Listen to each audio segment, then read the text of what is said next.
There's a Boeing jet sitting at gates across America right now that airlines wish they could quietly make disappear. Not because it's unsafe, not because it's unreliable, but because every time it pushes back from the jetway, it reminds them of a decision that seemed brilliant on paper and turned into something far more complicated in practice. This isn't a story about crashes or scandals. This is about something airlines rarely admit publicly, that sometimes buying the right aircraft at the wrong time can haunt you for decades. For most travelers, Boeing represents trust. The name itself carries weight, built over generations of engineering excellence and operational consistency. When an airline announces a major Boeing order, investors smile, analysts nod approvingly, and the aviation world takes it as a signal of confidence. Boeing jets have shaped American aviation from the dawn of the jet age to the modern era of ultra-long-haul flights. They're the backbone of fleets, the workhorses that connect cities, carry millions, and generate billions in revenue. The relationship between US Airlines and Boeing runs deep, woven into the fabric of how America moves through the sky. So when an airline commits to a Boeing aircraft, it's not just buying metal and engines. It's buying into a system, a philosophy, a promise of what that aircraft will deliver over 20, 25, even 30 years of service. But not every aircraft lives up to that promise, and not every decision, no matter how logical it seemed at the time, ages well. The aircraft we're talking about today is the Boeing 757, and before you dismiss this as just another airplane, understand that the 757 story is one of the most quietly complex tales in modern aviation, because on the surface, the 757 was exactly what airlines needed. It was efficient, it was versatile, it could fly coast to coast or hop between regional markets.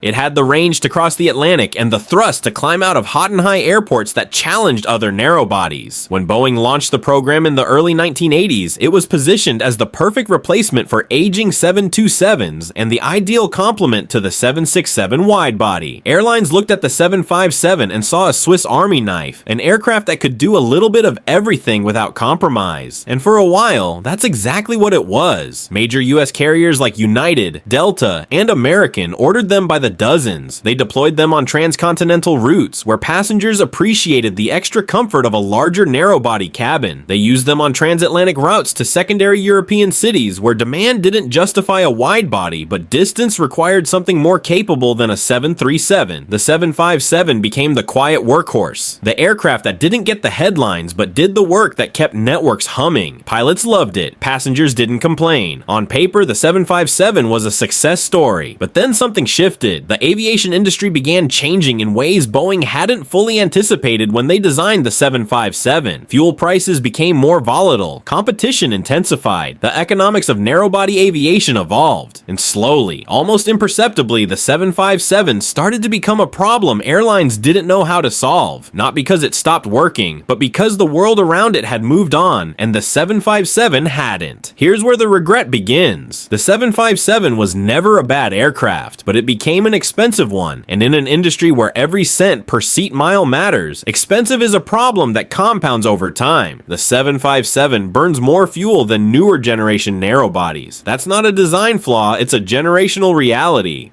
The aircraft was designed in an era when fuel efficiency was important, but not paramount. By the time the Airbus A320neo and Boeing 737 MAX entered service, the fuel burn gap became impossible to ignore. On a typical domestic route, a 757 might burn 15 to 20% more fuel than a MAX or neo doing the same job. Multiply that across thousands of flights, across years of operation, and you're looking at tens of millions of dollars in extra costs that airlines simply cannot recover. But fuel is only part of the equation. The 757 is also a relatively complex aircraft to maintain. It uses older generation engines, the Rolls-Royce RB211 or the Pratt & Whitney PW2000, both of which are increasingly expensive to support as parts become harder to source and expertise becomes more specialized. Airlines that operate large fleets of 737s or 787s can leverage economies of scale in their maintenance operations, but the 757 sits in a strange middle ground. It's not common enough to justify dedicated infrastructure at every maintenance base, but it's not rare enough to outsource easily, so airlines end up maintaining parallel systems, stocking different parts, training separate teams of mechanics, all for an aircraft that represents a shrinking percentage of their fleet. Then there's the question of fleet commonality, one of the most underappreciated factors in airline economics. When an airline operates a homogeneous fleet, the advantages cascade through every level of the operation. Pilots can fly multiple aircraft types with minimal additional training. Gate agents don't need to learn different boarding procedures. Maintenance crews can work across the entire fleet without specialization. Spare parts can be pooled and shared, but the 757 disrupts that efficiency. It's a unique type rating, meaning pilots need separate certification to fly it.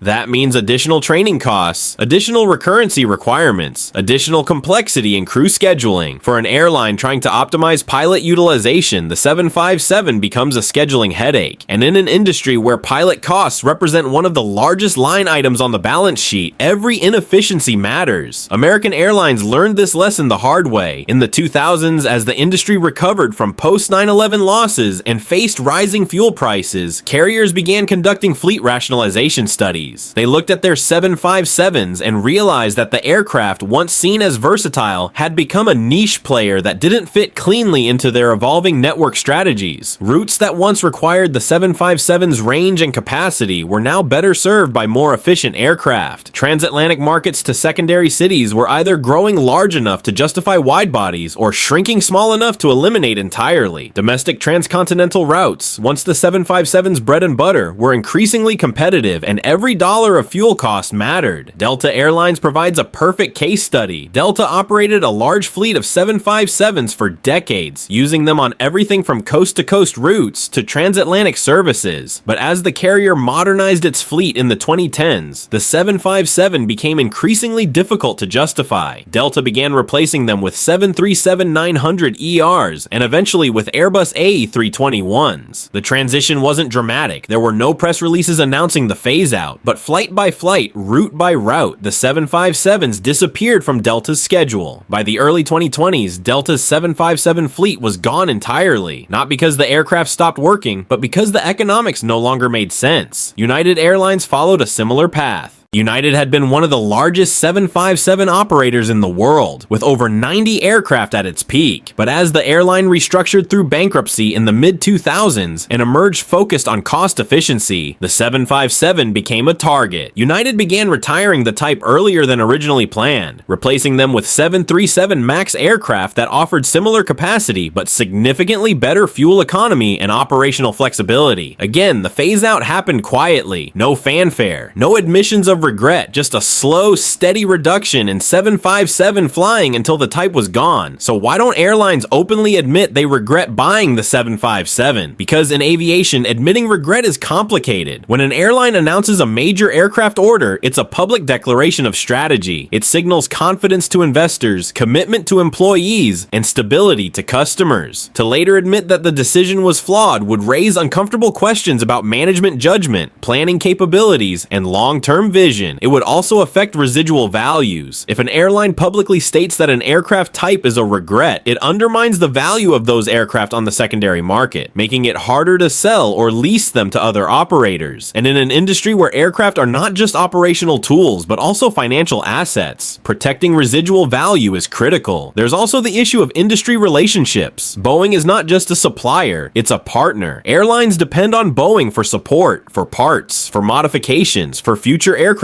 orders. Publicly criticizing a Boeing product, even one that's out of production, risks damaging that relationship, so airlines choose their words carefully. They talk about fleet modernization, they talk about efficiency gains, they talk about aligning capacity with demand, but they rarely say what's really happening, which is that they're quietly moving away from an aircraft they wish they'd never ordered in the first place. Now, let's be clear about what the 757 could have been. If Boeing had continued developing the type, if they'd offered a re re-engined version or a next-generation successor, the story might be different. The 757 had real strengths. Its performance at high-altitude airports, its range, its passenger comfort, these weren't marketing myths, they were genuine advantages. But Boeing made a strategic choice in the 2000s to focus resources elsewhere, on the 787 Dreamliner and later on the 737 MAX. The 757 was left to age gracefully but inevitably, and in an industry where standing still means falling behind, the 757 became a relic of a different era in aviation. Compare this to the alternatives airlines had. The Airbus A321, for example, offered similar range and capacity, but with the advantage of commonality with the rest of the A320 family. An airline operating A319s and A320s could add A321s to their fleet without the training and maintenance penalties that came with the 757. The Boeing 737-900ER, while not quite matching the 757's range, came close enough for most missions and offered the massive advantage of 737 fleet commonality. For airlines trying to optimize costs, the choice became increasingly obvious. Why operate a unique type when you could achieve 90% of the same capability with an aircraft that integrates seamlessly into your existing fleet? But here's the deeper lesson. The 757 story isn't really about one aircraft. It's about the inherent uncertainty of aviation decision-making. When airlines ordered 757s in the 1980s and 1990s, they were making rational choices based on the information available at the time. They couldn't predict oil shocks. They couldn't foresee how quickly engine technology would advance. They couldn't anticipate how network strategies would evolve or how passenger preferences would shift. They made the best decision they could with what they knew, and sometimes the best decision at the time becomes a regret 20 years later. That's not failure, that's just the nature of long-term planning in an industry defined by volatility. The 757 also reveals something about how airlines communicate versus how they operate. Publicly, airlines project confidence, stability, and strategic clarity, but behind the scenes, they're constantly reassessing, constantly adjusting, constantly making compromises between what they wish they had and what they're stuck with. The 757 became one of those compromises. Airlines couldn't just snap their fingers and make them disappear. They had to manage the phase out carefully, balancing lease obligations, resale values, crew transitions, and network adjustments. It's a slow, unglamorous process that passengers never see, but that occupies countless hours of planning and negotiation. So the next time you're at an airport, look around the gates. You probably won't see many 757s anymore. Most US airlines have retired them completely. The few that remain are either in storage, converted to cargo, or operating for smaller carriers that bought them secondhand. But the ghost of the 757 still lingers in airline boardrooms, a reminder that even the most carefully considered decisions can turn into long-term regrets when the world changes in unexpected ways. This is the kind of story that doesn't make headlines. There's no scandal here, no dramatic failure, no villain to blame.